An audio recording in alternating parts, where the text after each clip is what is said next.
I'm Sir Al Ainslie-Green, the Independent Children's Commissioner for England. This series highlights key areas of concern for the 11 million children and young people in our country. And this programme looks at how best practice in tackling bullying is happening in our schools. I first went to Portway School in Hampshire to see for myself what they're doing.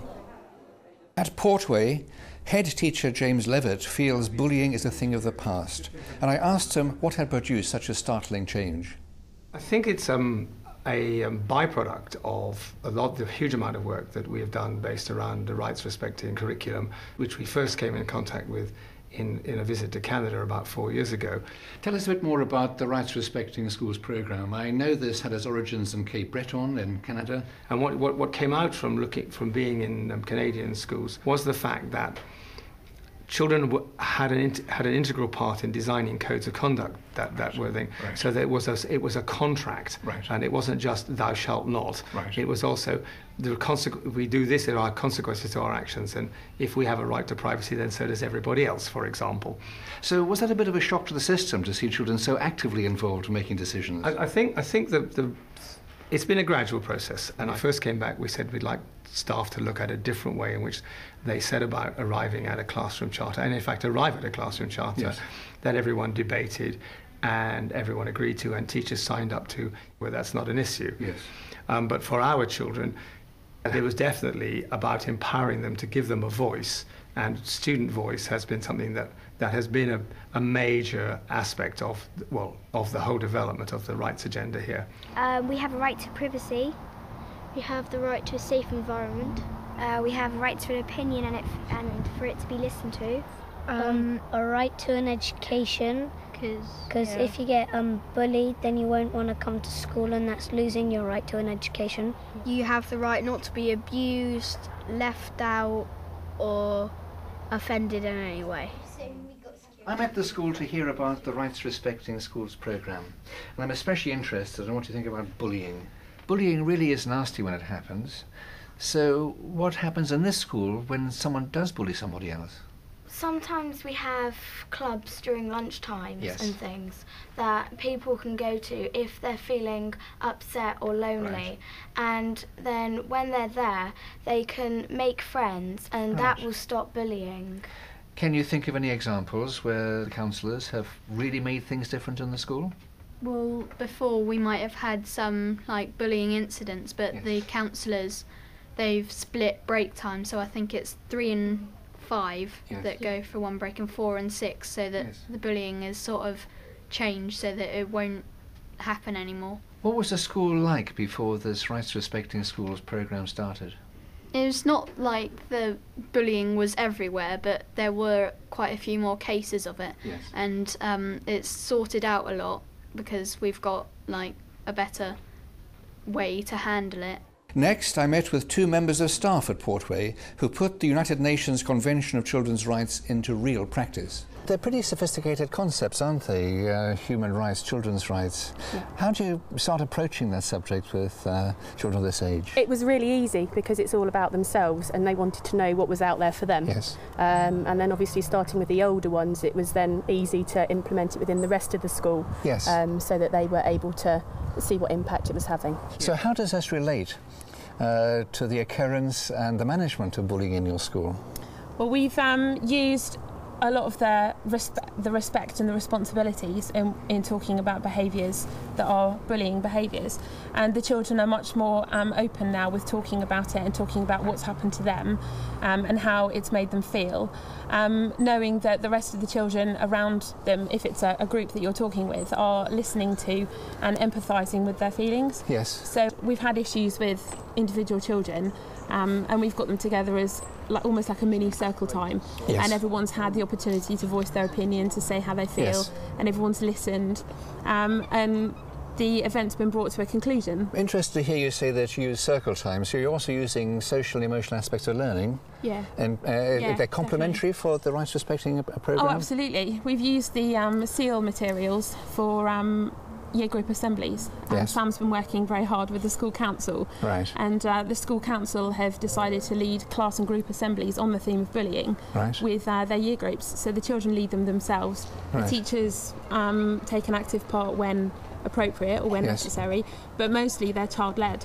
and it's certainly done a lot to reduce the incidences that were happening. Right. I mean, this is pretty challenging stuff, isn't it, to many adults? Yes.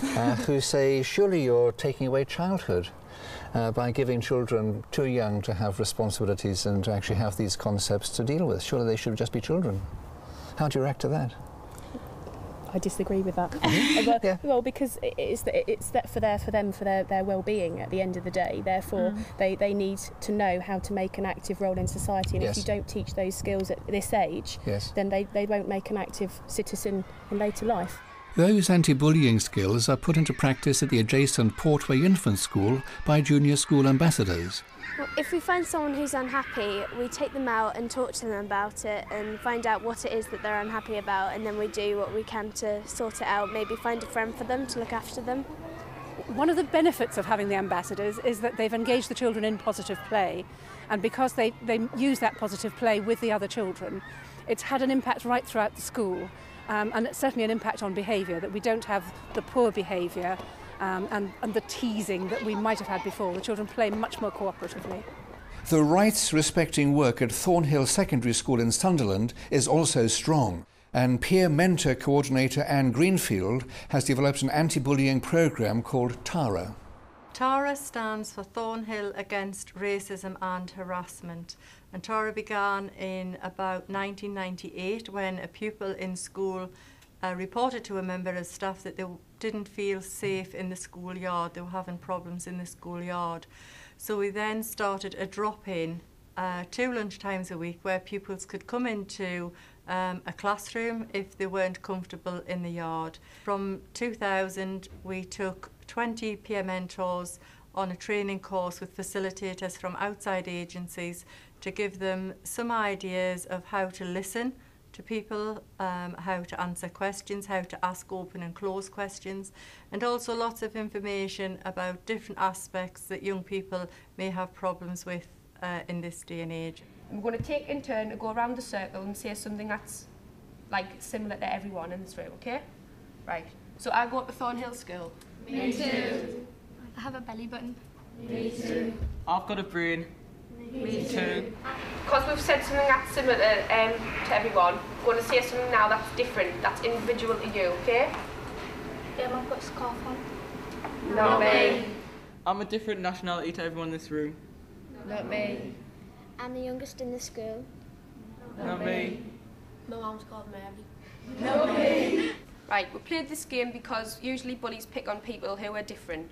The game represents individuality and it celebrates that although we might have our differences, we're all the same.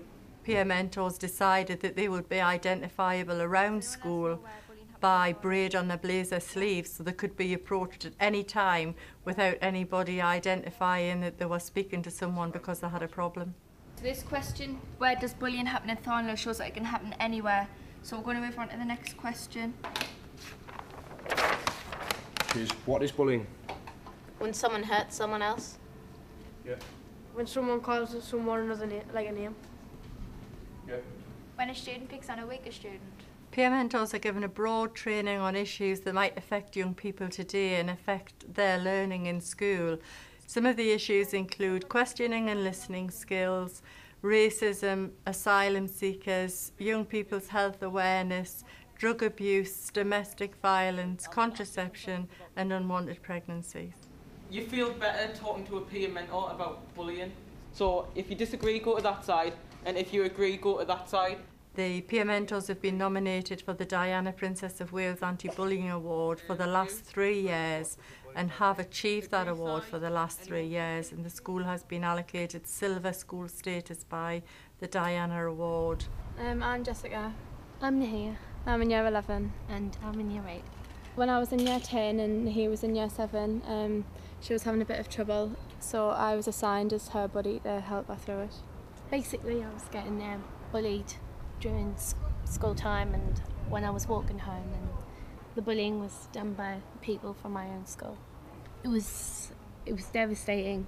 I mean, I was going home and I was in tears. And I was just distraught. And I confidence went straight down, and I'm a really good student, but you could see that in my schoolwork. You know, everything went down. You know, I was just all over the place. I was on the phone with my dad, and he just told me that he was heartbroken to hear his daughter in tears because some people were so inconsiderate, and I was just crying all the time, and I wasn't eating anymore because I was just upset at everything. You know, people were spitting on me because of my skin colour, and they were spitting. I was coming home and spit because people used to think it was really funny, and I was just broken. Nahir came to me and I asked her where it was mainly happening, and she said on the way home. So we started to walk home and like to and from school together. I felt really upset for her, and I just really hoped that I could help her. It got a lot better, things around me helped a lot better, and the confidence that had gone down had just risen back up again. I've got friends now, I'm quite popular, you know. Well, I think bullying's a really good idea in schools because, I mean, it's shown here that it's worked for us, so it can work everywhere. And I wouldn't know what I would have been like now if I hadn't had bullying. Peer mentoring is so successful because I think pupils much prefer to talk to one of their own rather than a member of staff. Even though our peer mentors do say to the pupils when they are approached, if you tell me something that I am concerned about as a peer mentor, I may have to tell somebody else. I think the sort of age group that they're talking to, the fact that one may be a 12-year-old and one's a 15-year-old, it makes the peer mentor far more accessible than, say, talking to a 40-year-old teacher or a 25-year-old teacher. The film was like saying that if there's a bully, you should point them out. The chairperson for racial equality had heard that we were doing a lot of work in the Sunderland area regarding the respect to gender. So they asked could they come up and visit the school, and they saw 3 specific groups in school. They saw The Word, our anti-bullying rap group. They saw our peer mentors in action, the Tara group, and they also saw our Thornhill Arts Included group. And when she visited with her team, she saw these 3 groups in action and was very, very impressed indeed. Let me introduce as The Word, trying to take racism and kick it to the curb. We're all the same underneath, no matter skin color. This is a huge problem we need to get through. It is funded now by the LEA because it is having such a major impact and gets such an excellent message over to pupils in the form of rap music, which the pupils understand. Don't you ever let up, gotta keep your head up. If you're gonna fall, you just gotta get up. Don't let people put you down. Touch the sky, but keep your feet firmly on the ground. Going to give it up to Sophie and bring in the world. A happy child is an achieving child, and I like to think that the peer mentoring system in Thornhill has contributed a lot to the advancement in our achievement. Bullying really matters to children and young people, whether they be bullied or bystanders or bullies themselves. Here we've seen 2 outstanding examples of what can be done, but key to success is listening to children and young people and engaging them in the solutions to the problem.